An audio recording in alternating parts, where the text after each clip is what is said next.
I had always pictured that part of being a man, okay, meant being able to do things yourself, not having to ask anyone, not having to depend on anyone. And as such, I ended up learning since what? Actually, since my whole life, but consequentially, since my early 20s, that being able to do things yourself, I mean, being a man or not, it was the best order of business. It was the best way to go about things. Being able to do things your best as much as possible. Obviously, this is within reason, but being able to do things yourself. So, as I want to be careful how I say this because I don't want to have it come off as me trying to covertly gloat or brag or anything like that, but as I make more money, I am noticing that there's a lot more things that I am just simply able to say, if I so choose, F it. Just take a wad of cash, throw it at somebody or throw it at something, and make it be done. Now, I'm very well aware of that law, one of those 48 laws, where it's don't do what you can pay others to do for you or something like that, and pay others and get things done with a sense of speed and finality or whatever it is, right? Yeah, okay, fine. However,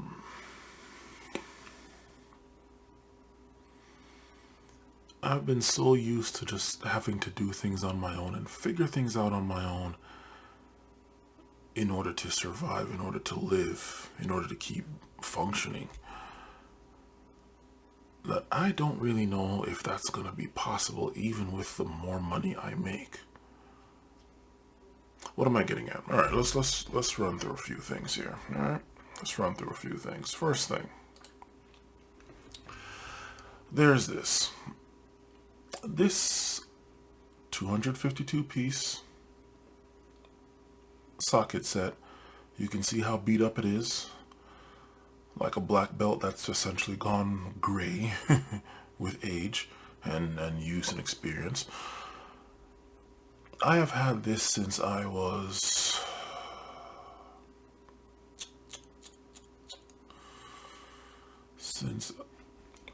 what, 23 years old?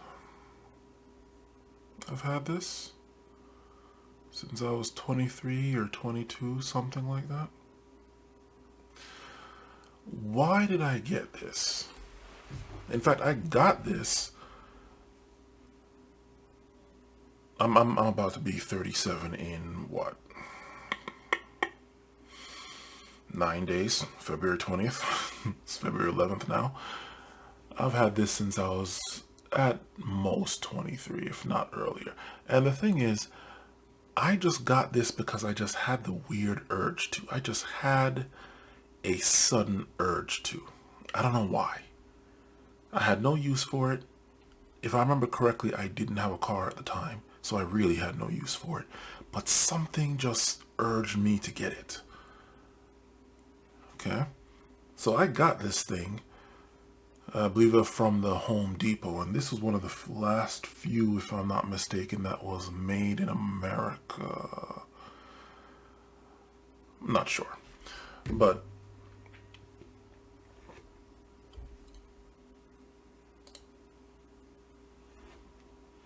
I got this set, and I had no use for it. But I just had it, and you can see how much it's been used over the years, and now over a decade. These two obviously did not come with it. They came with sets that wrenches that matched this set. And in fact, some of these, the ones that are used the most, this one here and this one here, are not a part of the set. Those two have been used so much that they've been lost. And so I just had to run in and replace them. So you see how this goes, but it still works fine.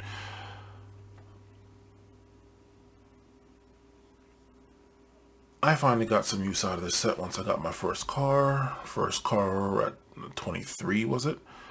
Was a 2001 Kia Optima. It was a SCV6. And that is where I finally started getting some use out of this thing.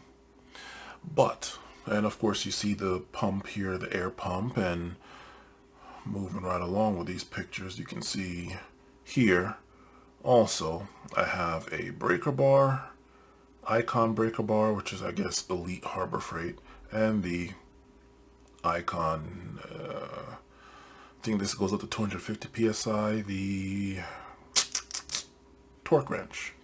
So breaker bar, torque wrench, this socket set, and this air pump. This is the more heavy duty one, not the cheaper one. This is I think the $50 one, not the $19 one. Again, from Harbor Freight.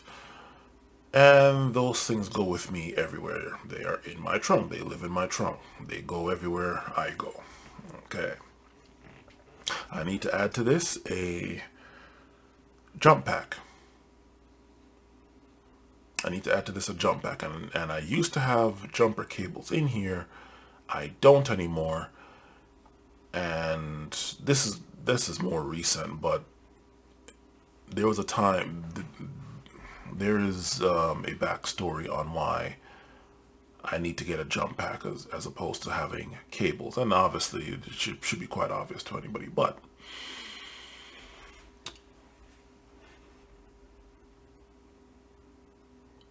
I was working at the White Flint Mall in Rockville, Maryland, early 20s. I was working at Godiva at the time. One night, for whatever reason, I don't know why it happened, but one night my battery died. My battery died. I don't know if it was because the battery itself got old or because something was left on, but the point is, battery died, could not start the car. I had jumper cables, heavy duty jumper cables. In fact, I still have those jumper cables. It's just I have not had a need for them in over a decade now. It was at night. I was closing. I was literally the only person in that underground park. And even though it was literally above ground and it wasn't sealed, it was above ground, but they call it quote unquote underground parking because there were levels to that parking space. Okay. I needed help and I asked everybody that came through. Now at that time, I also worked as the mall cop there after Godiva, but this was before I realized I could have called them and they had jumper packs ready to go. And plus I also had my cables. They would have helped me out if I I didn't know that at the time. So I'm sitting there asking everybody that came along, little old white ladies, black dudes, and every single person, especially the women obviously, but everybody, well no, the women all acted like, oh my God, big black dude, oh my God, right? Y'all know what I'm saying. And the few dudes that came by, they weren't acting scared, obviously, but they just acted like they couldn't help me real quick. I had the jumper cables, I had the hood up, it wouldn't have taken anything. I had on my uniform, so it's not like I'm some random, if I tried anything, they would have known where to go. Where to send the cops or where to go to, to report me or something. Like I had on my uniform. Nobody wanted to help. What I ultimately ended up doing was taking this set, undoing the battery. This was again a 2001 V6 Kia Optima. Okay. Undoing the battery, walking with that heavy ass battery Luckily, there was an Advanced Auto Parts behind the White Flint Mall. In fact, that thing is probably still there. I had to walk all the way from it was what? Couldn't have been more than point 0.1 miles or something like that. But with that, anybody who knows how heavy batteries are, and I didn't have any kind of holder. If anybody knows those leverage holders where you clamp onto it and then like you pick it up and then the leverage essentially holds it, right? The heavier the battery is, the more it's trying to fall, the more the clamp, assuming you're strong enough to hold it, the more the clamp clamps down. And I didn't have that, which would have made things a lot easier. I had to pick that battery up and walk with it all the way over to the Advanced Auto Parts to get it, quote unquote, slow charge, trickle charge, just enough to get it started.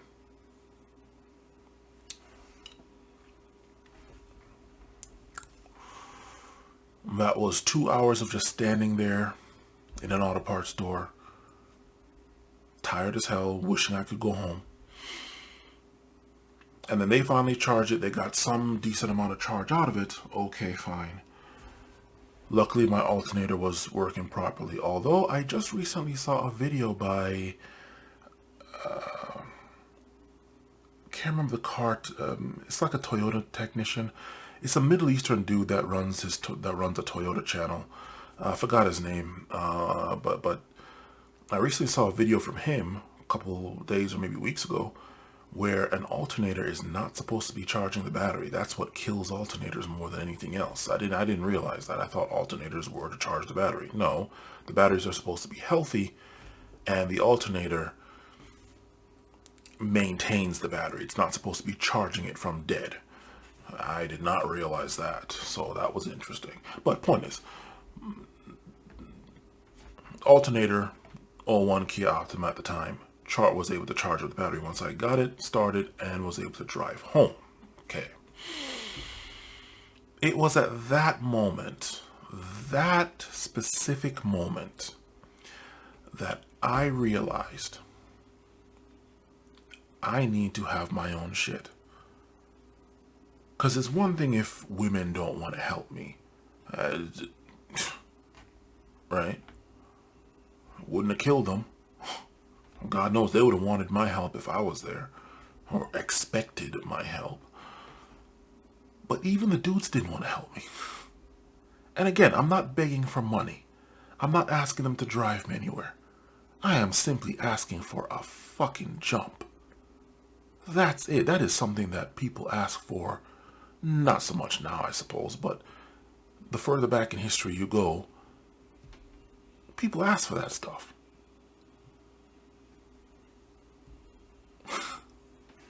I'm not asking them to buy me another battery. It was at that point that I realized, you know what? No, but I need to be able to do shit on my own. And that is probably what started it up. Started up this whole thing of me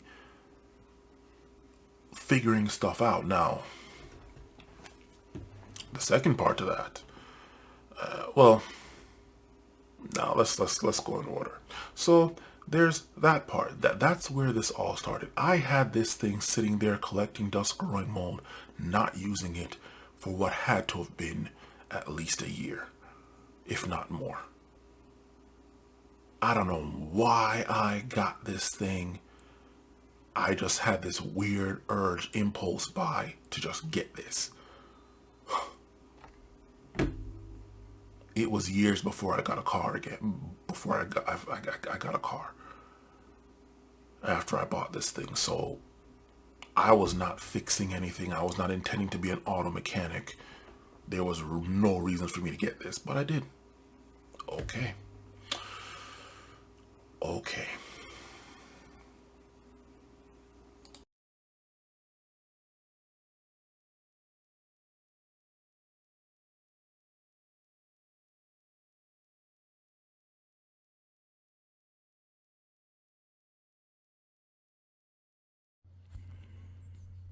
Here it is here. Engine air filter change, cabin air filter change,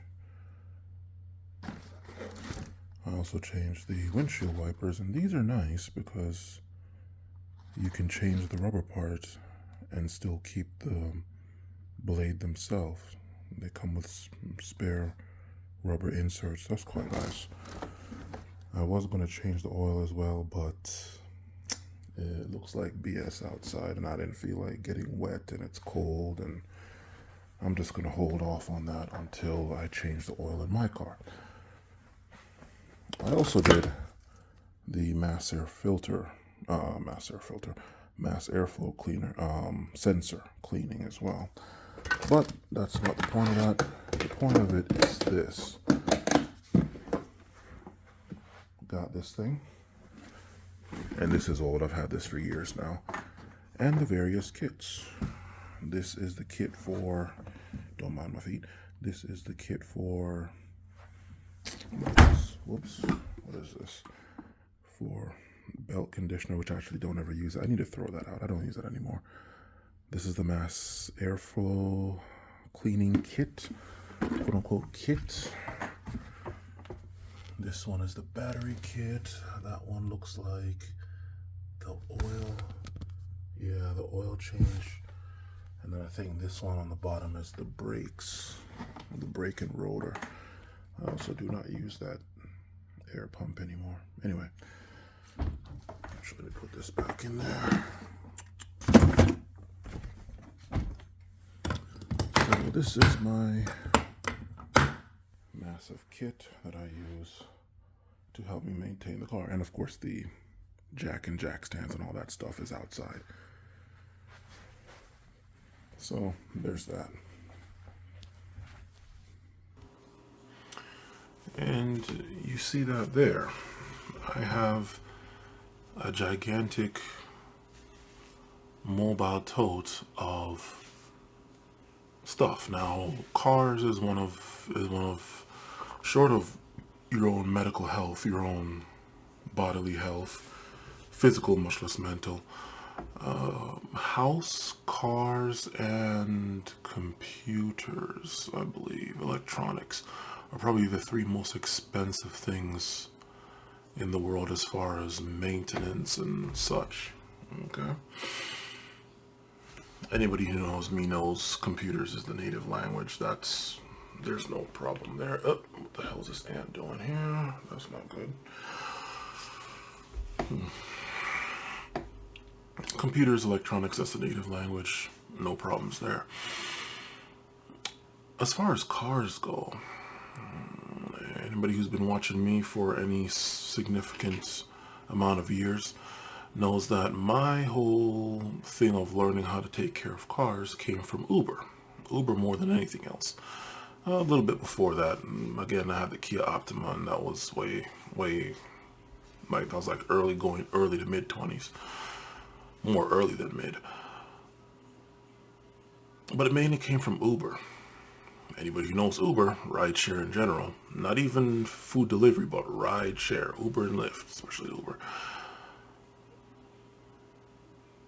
Massive wear and tear on your car. It's literally commercial, literally like industrial commercial type stuff you're doing. And so I had to learn how to do the maintenance, because if I didn't, I was making enough money with Uber initially, but as anybody who's doing Uber now can probably attest to, or that needs Uber to live, not somebody getting beer money or some crap.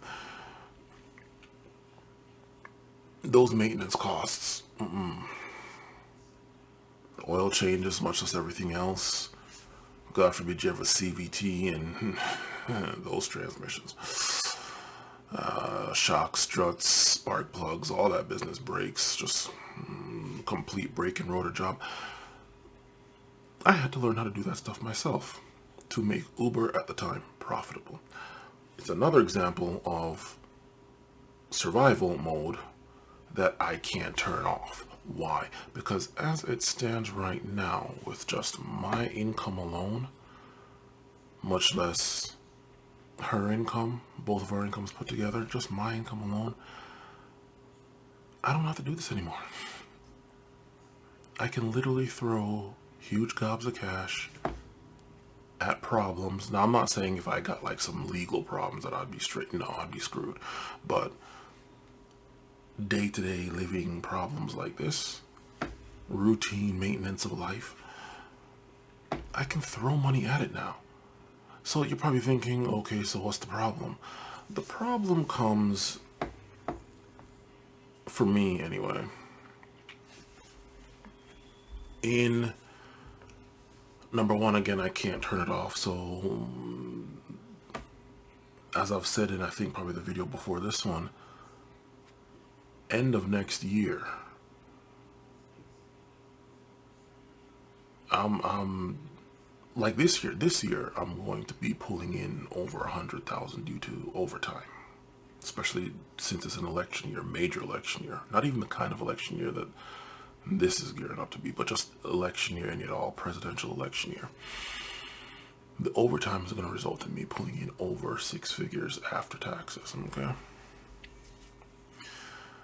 But normally I would not be pulling in that much on a non-election year, on a quiet year, okay? 2 years from now, election year or not, I'm bringing in over 6. I still can't turn this off. And the problem with that is, I know full well there's a certain point to where one has to look at the cost of doing stuff versus the cost of the cost of offshoring it, right? And since I went and linked manhood to a certain extent to being this individual that is able to do stuff on his own and able to fix things on his own, even if he has to consult a YouTube video or two, okay, or check a forum or two or something like that. If I can't figure it out on my own, I'm able to go there and figure it out and able to do stuff on my own. But now that I am reaching the point to where, well, I have reached that point to where I can just throw money at it and make it go away. But then later, it appears that I'm going to be forced to do that. Forced to do that because it is not going to be in my best financial interest to spend the time doing this stuff that saves money. But the time that I spend doing this thing to save this certain amount of money, I can make more money by not doing this, paying somebody else to do it, and then I go on about doing other things, other more financially productive from a production standpoint, as opposed to a financially productive from a saving standpoint, right? So you're probably still saying, okay, look, motherfucker, what is the problem? Well, okay, so you're fine with me. My thing is, I don't think Bill Gates knows, or Warren Buffett or Elon Musk knows how to change a tire, or how to change oil, or how to do spark plugs, or a brake and rotor job, or grout, redo the, I don't know if you call it grout or whatever, in a bathtub or something, when it starts peeling the stuff that the wall and the tub, that little whatever the hell that stuff is called that connects the two, when that starts peeling out, I don't think they know how to do that. They don't need to know how to do that. Now, obviously, I don't have Bezos money, I don't have Musk money, I don't have Buffett money, Gates money, right? I don't see myself on the Forbes list anytime soon. Even though the Forbes list isn't exactly the Forbes list anymore, from what I'm coming to understand. But it then if I don't keep up with these things because I'm just throwing money at it, I feel as though I am at the mercy of other people. And I suppose that is probably the whole crux of this video. I feel like I am at the mercy of other people. I like being able to, as I've had to do before in pouring rain at night, change my own damn tire as opposed to calling AAA. Because, well, number one, I didn't have AAA at the time. And the person I was with at the time, she's like, okay, I'll call AAA and see whatever. And they were about to take an hour and a half to get to me. Whereas I had all that stuff that you saw previously in this video in my car. I believe it was was it the Mazda? No, it wasn't the Mazda. It was the Kia. And I did that stuff myself. Now, yes, I was soaking wet after, but it was at night. It was some not lit, not populated area on some road. And the only bit of light I had was moonlight. Okay.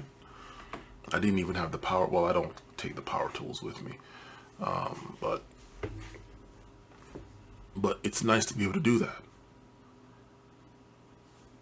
As I'm making more money, it appears to me that the more money I make, the more I'm not going to be able to do that. And then those skills eventually atrophy or go away or something like that. And then it doesn't feel as though I am able to survive. It seems like I'm at the mercy of I don't want to say society, but I have to depend on some other people. I have to depend on shops. I have to depend on maintenance people. I have to depend on and the quality of work that they might do or not do. Whereas if I do it myself, I know the quality of work that I'm doing. I know the quality parts that I'm doing. That I'm putting into this stuff, and that is a thing for me. That is a thing for me. Now, of course, if I'm making like millions of dollars in the future, fuck it, just huge gobs of cash, just money leaving. I don't even know where the hell it's going. It's leaving, and just life is just running fine, whatever. But I don't know. I don't know. It seems.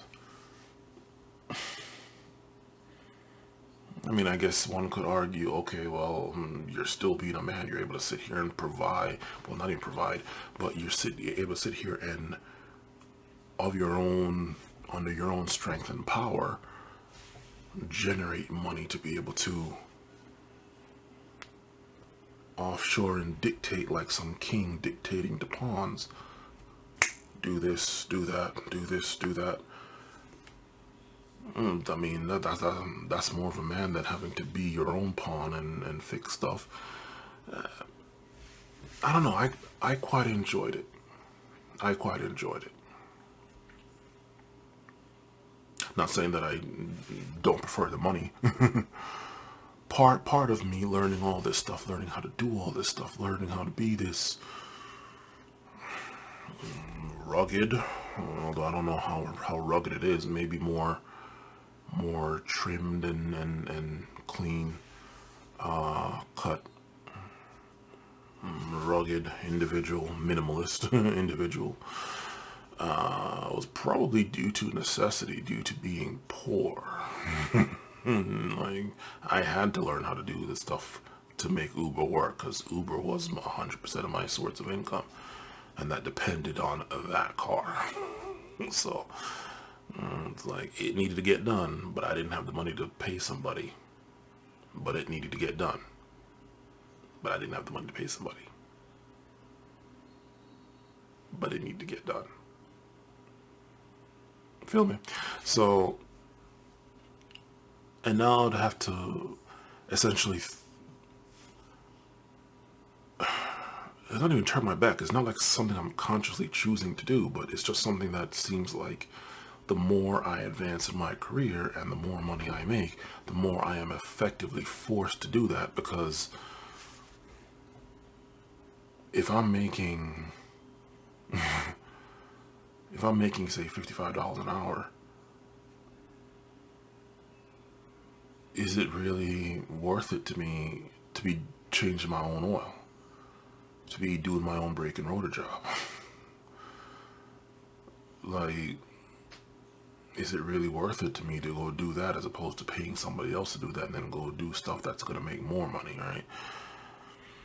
I don't know. I guess this video is going on long enough.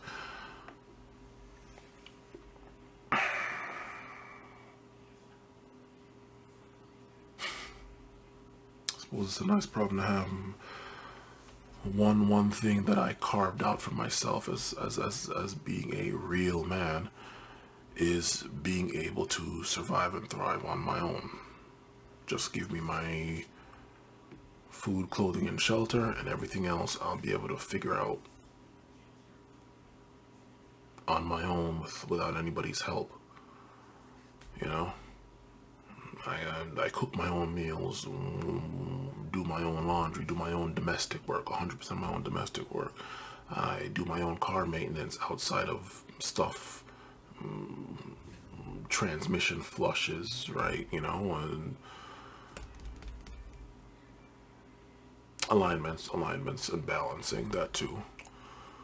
And really, outside of those three things, I've never needed to have a transmission change or engine. And that's probably due to clockwork maintenance of all the fluids, flushing of all the fluids and all that. Any little thing seems out of place. For example, just a couple days ago, well, I don't know, like a week or 2 weeks or so back,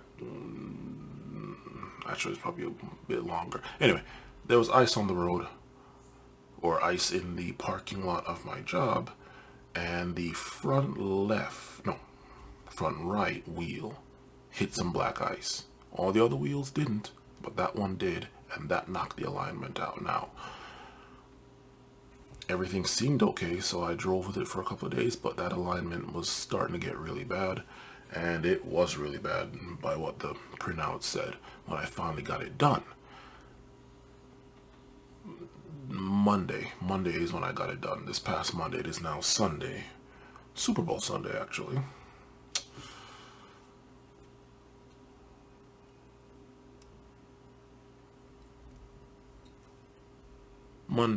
This past Monday, I got it done, and it worked great for 24 hours, and it started feeling weird again. So I took it to the same company, but the one closer to my house as opposed to the one closer to my job, had them redo it, and they said, oh yeah, this thing was way the hell out. So they saw the printout of the old place, they saw seeing their printouts, and yeah, I had aftermarket wheels on there, but that didn't stop anything before, you know, and it needed balancing too. Okay, fine. Ultimately, after eliminating everything, they came to the conclusion that their alignment machine at the place where I initially got it done Monday, that it's probably not calibrated all the way right.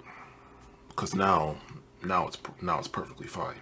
There's no vibrations at high speeds, and I feel the power of the car doesn't feel diluted because one of the wheels is slightly off. You know? That kind of stuff. To where I know that car inside and out, and if something is wrong, I know something is wrong. If one of the calipers isn't working properly, I can sense it, I can feel it. If the engine is struggling slightly too much, just 1% too much, but it's 100, but it's 99% efficient opposed to 100. Transmission 99% efficient as opposed to 100.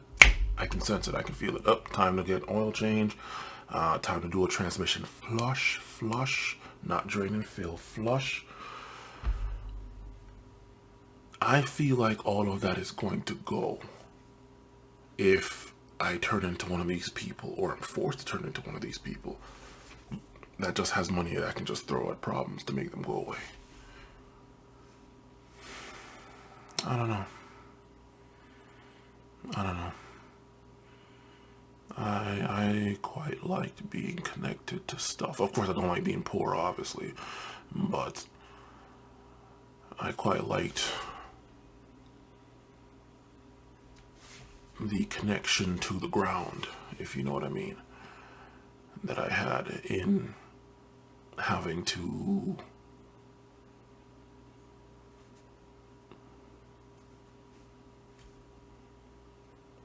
survive, figure out how to survive and thrive. But anyway.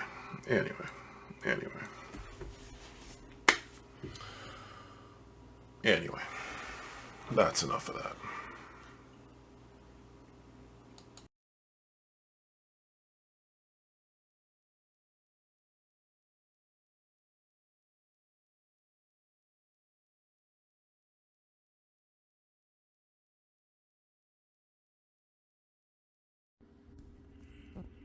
This is a Leatherman Surge. It is a multi-tool. I had wanted to get this. I got this actually as a present to myself for getting my degree and finishing school. Much like how some people might get themselves a car or something. Although I guess maybe that's more, unless if your parents are doing that, that's probably more if you get like a giant promotion at your job or something. But I wanted to get this as a present to myself for finishing school. And I did, as you see here. I finished school like what, 10 months ago, 11 months ago, something like that. All more or less last year this time. This is now February. Well, a little later than that. And it took me a while because I wanted to use the student discount that they have. And that was a quest in itself to get that to work, much less get it to work. And that's the front or the back or whatever. This one actually has the same, if you can see it right there, it actually has the same markings as this, but it also has a chess piece, a king, the black chess king, or where the chess king for the black side on it mixed in as well. And the same thing is the case for the knife. Now, if I'm not mistaken, this thing should be able to open with one hand. Let me not go and slice myself up. I actually wanted it on both sides, but they didn't allow that, and I'm actually glad that they didn't, because one side looks nice. Obviously, it's a circuit board, and the other side again. I don't know if it'll zoom in properly. Circuit board on both sides, and also on the blade, but on this side also has the black chess king. Now, interestingly enough, I haven't even opened all of there's 21 tools in this thing. I have not even opened all 21 tools. So there's that. I got this as a trophy. I mean, of course, my degree would probably be the trophy, yes. Let me close this back. My degree is obviously the ultimate trophy, I suppose, but this was just a toy that I wanted to get for myself, as it also represents something that will last forever. And that's what I've been noticing with a lot of the things that I've been wanting to get as of late. I want them to last forever. This is something that you would pass down. This is not something that is supposed to go bad in a little bit and then you throw it out. So there's that.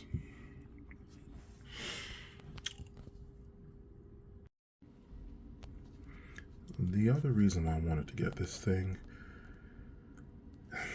is because I got the most expensive one and the one with the most stuff in it, fine. But it's also, at least for me, like a symbol of survival, of being able to survive and thrive. I don't know if I'm reading too much into my thoughts here with this, but that survive, thrive, being tough, impossible to kill, perhaps, invincibility, immortality. Again, this thing is designed to, or not even designed to, but it can be and is more or less expected to be passed down through the generations. So far, everybody that I've seen with one of these, if it wasn't some company that happened to get some of these and give them out to certain people as a reward, it was somebody who got it from their dad or their grandfather or something like that. So there's that.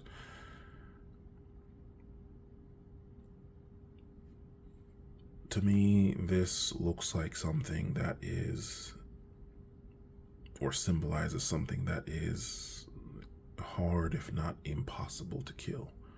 And that is kind of how that is how I've felt about myself for quite some time now. Perhaps I'm reading too much into my thoughts, but that just happens to be my thoughts on the matter.